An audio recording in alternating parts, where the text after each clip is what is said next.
ഒരു കാലത്ത് ബംഗാൾ അടക്കി ഭരിച്ചിരുന്ന തൃണമൂൽ കോൺഗ്രസും അതിന്റെ അമരക്കാരി മമതാ ബാനർജിയും ഇന്ന് സമാനതകളില്ലാത്ത രാഷ്ട്രീയ പ്രതിസന്ധിയിലൂടെ കടന്നു പോവുകയാണ്.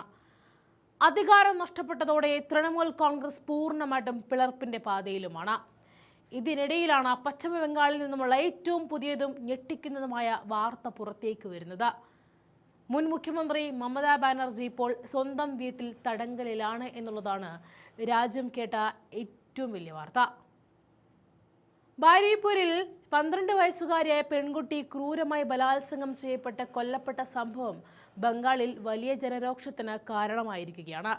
BJP പ്രവർത്തകൻ പ്രതിയായ ഈ കേസ് സംസ്ഥാനത്ത് വൻ ക്രമസമാധാന പ്രശ്നങ്ങളിലേക്ക് വഴിമാറിക്കഴിഞ്ഞിരിക്കുന്നു. കൊല്ലപ്പെട്ട പെൺകുട്ടിയുടെ കുടുംബത്തെ സന്ദർശിക്കാൻ പുറപ്പെടാനിരുന്ന മമതാ ബാനർജിയെ പോലീസ് തടഞ്ഞിരിക്കുകയാണ്. തന്നെ വീട്ടുതടങ്കലിലാക്കിയിരിക്കുകയാണെന്ന ഗുരുതരമായ ആരോപണവുമായി മമത തന്നെ നേരിട്ട് രംഗത്തേക്ക് എത്തിയിരിക്കുന്നു. ബരൂയിപൂരിലെ സംഭവം വളരെ അപകടകരമായ ഒരു തലത്തിലേക്ക് മാറിയിരിക്കുകയാണ്. ജനങ്ങൾക്ക് ഇത് സഹിക്കാനാകില്ല. എന്റെ വീടിന് പുറത്ത് ആയിരക്കണക്കിന് പോലീസ് ഉദ്യോഗസ്ഥരാണ് റോഡിന്റെ ഇരുവശത്തുമായിട്ട് മാർച്ച് ചെയ്യുന്നത്. ഞങ്ങളെ വീട്ടുതടങ്കലിലാക്കിയിരിക്കുകയാണെന്നാണ് ഞാൻ മനസ്സിലാക്കുന്നത് എന്നാണ് മമതാ ബാനർജി മാധ്യമങ്ങളോട് പറഞ്ഞത്.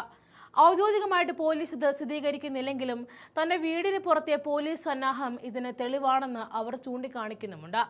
പെൺകുട്ടിയുടെ മരണത്തെ തുടർന്ന് ബരൂയിപൂരിൽ വൻതോതിൽ ആക്രമണ സംഭവങ്ങൾ അരങ്ങേറിയ സാഹചര്യത്തിലാണ് മേഖലയിൽ വൻ പോലീസ് സന്നാഹത്തെ വിന്യസിപ്പിച്ചിരിക്കുന്നത്. എന്നാൽ ഈ ക്രമസമാധാന പ്രശ്നങ്ങൾക്കപ്പുറം തൃണമൂൽ കോൺഗ്രസ് എന്ന രാഷ്ട്രീയ പ്രസ്ഥാനത്തിന്റെ നിലനിൽപ്പ് തന്നെ ഇന്ന് ചോദ്യചിഹ്നമായി മാറിയിരിക്കുകയുമാണ്. അധികാരം കൈവിട്ടുപോയതോടെ മമതാ യുഗം ഏതാണ്ട് അവസാനിച്ച മട്ടാണ് ബംഗാളിൽ. ഇപ്പോഴിതാ അവർ വീട്ടുതടങ്കലിലുമായി പെട്ടിരിക്കുന്നു. പാർട്ടിക്കകത്ത് വലിയ രീതിയിലുള്ള ഭിന്നതകളും അധികാര തർക്കങ്ങളും ഉടലെടുത്തിരിക്കുന്നു. അവസാനം പാർട്ടി ഓഫീസ് തന്റെ വീട്ടിലേക്ക് ചുരുക്കേണ്ട അവസ്ഥ വരെ മമതാ ബാനർജിക്ക് എത്തി. ഒരു കാലത്ത് മമതയുടെ വാക്കിനപ്പുറം മറ്റൊന്നുമില്ലാതിരുന്ന പാർട്ടി ഇന്ന് പൂർണ്ണമായിട്ടും പിളർപ്പിന്റെ വക്കിലാണ്. മുതിർന്ന നേതാക്കൾ പലരും പാർട്ടി നേതൃത്വവുമായി പരസ്യമായി കലഹിക്കാൻ തുടങ്ങിയിരിക്കുന്നു. താഴെത്തട്ടിലുള്ള പ്രവർത്തകർക്കിടയിലും വലിയ ആശയക്കുഴപ്പമാണ് നിലനിൽക്കുന്നത്. അധികാരം നഷ്ടപ്പെട്ടതോടെ പാർട്ടിയെ ഒരുമിപ്പിച്ച് നിർത്തിയിരുന്ന പശയാണ് ഇപ്പോൾ ഇല്ലാതായിരിക്കുന്നത്. ഒരു വശത്ത് BJPയുടെ ശക്തമായ രാഷ്ട്രീയ മുന്നേറ്റം, മറുവശത്ത് പാർട്ടിക്കുള്ളിലെ ആഭ്യന്തര കലഹങ്ങൾ. ഇതിനെല്ലാം നടുവിലാണ് ഇപ്പോൾ മമതാ ബാനർജി വീട്ടുതടങ്കലിലായിരിക്കുന്നത്. ബരൂയിപൂരിലെ ക്രൂരമായ കൊലപാതകത്തെ രാഷ്ട്രീയമായി ഉപയോഗിച്ച ജനരോക്ഷം തങ്ങൾക്ക് അനുകൂലമാക്കാൻ മമത ശ്രമിക്കുമ്പോൾ അതിനെ അടിച്ചമർത്താനാണ് നിലവിലെ ഭരണകൂടത്തിന്റെ നീക്കം. എന്നാൽ വീട്ടുതടങ്കൽ പോലെയുള്ള നടപടികൾ മമതയ്ക്ക് ജനങ്ങൾക്കിടയിൽ വീണ്ടും സഹതാപ തരംഗം ഉണ്ടാക്കിയെടുക്കുമോ അതോ തകർച്ച പൂർണ്ണമാക്കുമോ എന്നാണ് രാഷ്ട്രീയ നിരീക്ഷകർ ഇനി ഉറ്റുനോക്കുന്നത്.